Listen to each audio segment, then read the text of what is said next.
Saudara, Pelabuhan Calang, Kabupaten Aceh Jaya disesaki penumpang dari Kepulauan Simbelu yang balik pasca Lebaran Idul Adha. Meskipun arus penumpang meningkat, namun armada kapal laut yang melayani penumpang tidak ditambah. Arus balik warga dari Kepulauan Simbelu melalui Pelabuhan Calang ke daratan Aceh terjadi pada hari kelima pasca Lebaran Idul Adha. Penumpang yang mendarat melalui Pelabuhan Calang Aceh Jaya didominasi oleh mahasiswa yang sebelumnya mudik ke kampung halaman di Pulau Simbelu. Gelombang pemudik pada arus balik Lebaran melalui Pelabuhan Calang Kabupaten Aceh Jaya pada hari kelima mencapai 500 orang. Jumlah ini lebih sedikit dibandingkan saat arus balik mudik Lebaran Idul Fitri yang lalu.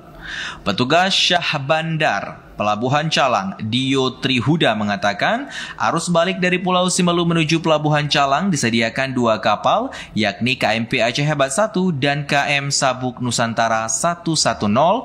Ia memprediksi puncak arus balik akan terjadi pada hari ini, Jumat 21 Juni 2024. Kebetulan kapal perintis ini baru sekali ya, itu juga dengan Aceh Hebat itu baru sekali, dan penumpang itu sekitaran 500 lebih nih hari ini.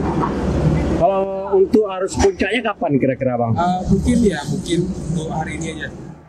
Meskipun saat ini arus balik pasca Lebaran Idul Adha mulai meningkat, Syah Bandar Pelabuhan Calang memastikan armada kapal laut yang akan melayani penumpang tidak ditambah. Karena untuk saat ini, armada yang tersedia masih mencukupi dan tidak mengalami kendala. Dari Aceh Jaya, Musliadi TVRI melaporkan.